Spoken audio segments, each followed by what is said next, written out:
Dinadala mo yung 245 million sa DPWH, sa opisina sa DPWH? Actually, Your Honor, putol-putol po yun. Minsan po 100. Even though, 100 million? Yes, Your Honor. Ano yun? Ilang maleta yun? Saan mo nilalagay 100 million? Nasa box po, Your Honor. Isang balikbayan box? Hindi magkakasya yun. Hindi po, marami pong boxes po, Your Honor. Anak ng pating, hindi ba nakikita ng mga empleyado ng DPWH may dala-dala kang kahon? Na palagay ko, I assume, alam nila na pera yun. Yes po, Your Honor. Nakikita po nila, sigurado po ako yun. This is outrageous. Mr. Bryce. Yes, Your Honor. Alam mong pera yun? Yes po, alam ko Teka, po. bakit nagkakahalaga 200? I-breakdown mo nga, Miss Sally. Bakit 245 million ng installment? Minsan po ganun. Magkano ang pinakamalaking sa isang araw? Magkano ang pinakamalaking delivery mo doon sa DPWH? Hindi po kasi pare-parehas, Your Honor. Na yung pinakamalaki lang, gusto ko malaman. Sandali lang. Para medyo linawin, Senator Jinggoy. Ilang projects ba pinag-uusapan natin dito? Actually po, marami po yun. Hindi nga, bigyan mo kami ng estimate lang. Ilang projects ba pinag-uusapan? Minsan po kasi nakakakolekta na po sila ng 90%, 80%. Tapos, kukumpitin ko po yun.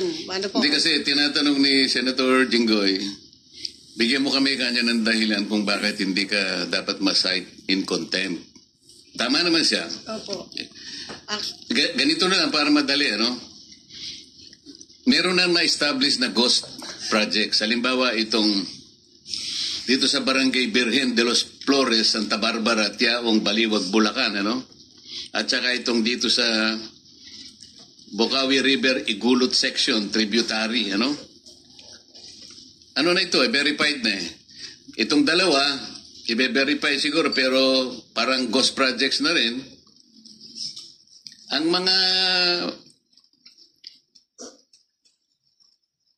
Ang value nito talagang malaki yan. Kung kamukha nito, itong dito sa Barangay Virgen, 49,499,000. Yung isa, 96,499,000. Tapos yung dalawa, 77 million. Another 7. Halos pareho pa yung value eh. 26 pesos lang ang difference eh. Nakakapagtaka talaga ito. So dito sa apat na proyektong ito, ito ghost ito eh, magkano ang napunta sa inyo?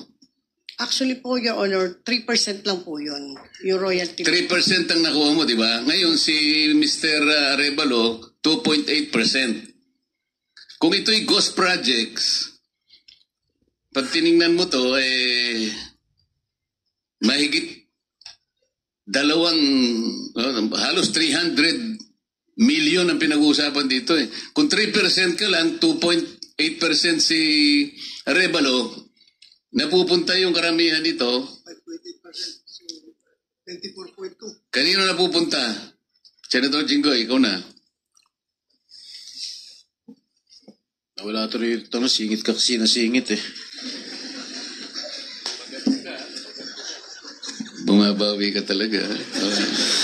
Pero importante yung direksyon niya. Kailangan malaman kanino napunta talaga yung pera. Sige, boss. Ang tanong ko kanina, ano yung pinakamalaking amount na dineliver mo sa isang araw sa DPWH?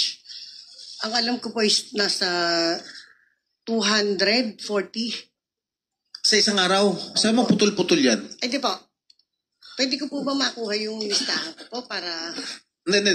Siyempre, alam mo na rin, 240 million sa isang araw, nakapag-deliver ka. Minsan po kasi, putol-putol. Minsan na 145, tapos 100. So, ibig mo sabihin, it's more than 240 million. Am I right? Am I correct? Yes po. So, in totality, magkano na-deliver mo sa DPWH? Actually po, aawasin ko lang po. Just give me a ballpark figure. Kasi, siyempre sumusulat ka, ito para kay Bryce, etc. Siyempre may record ka niyan. Imposible naman wala ka record. Laking halaga niyan. So, in totality, magkano yung na-deliver mo? Kasi po, depende po yun, Your Honor, dun sa Minsan po, sa 10 project, total ko lang po yun. Tapos awasin ko lang po yung... Hindi, sinabi mo kasi you delivered 245 million in one day. Yes, Your Honor. Ilang boxes yun? Marami po Ano yun, yun. balikbayan box? Hindi po. Mga boxes lang po ng mga noodles, mga ganun, mga piatos, kung ano. Di mga 200 kahon yun kung... Actually po, Your Honor, sa 245, inahati ko lang kasi hindi ho pwedeng isang bulto. Minsan na yung sa 245, 100, tapos susunod na mga araw, 145. Mga ganun po. So, dun sa loob ng 3 taon, just give me a ballpark figure. May 1 billion ba na bigay mo? Sa isang araw po? Sa 3 taon. From 2022 to 20... As we speak. Meron naman po siguro. Meron naman po. Wow! 1 billion. Pag po pinagsama-sama po, Your Honor. Pag pinagsama-sama po yung collection po. Kaya nga. So, lahat yun nabigay mo kay Bryce? Yes, Your Honor. I'm just assuming. Siguro, Bryce, yan yung mga pinapatalo mo sa casino, no?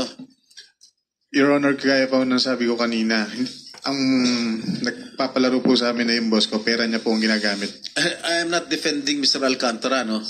Just common sense lang, no? Common sense lang. Bakit niya pahiram yung pera sa'yo para maglaro? Your Honor, dumating po kasi yung time ng 2023 na nanalo po kami ng malaki sa Resorts World. Kaya po, tama po yung sinabi nyo, naban po kami doon, kaya lumipat po kami. So kayo lumipat? Sa Soler po. Bakit kayo naban ulit? Kasi nanalo po kami. Oh, nanalo lang kayo, naban na kayo? Opo, Siguro yun. ilang milyon ang pinanalo nyo. Totoo Hindi po. naman ganun ang nasagap ko eh. Nagmamoney launder kayo eh.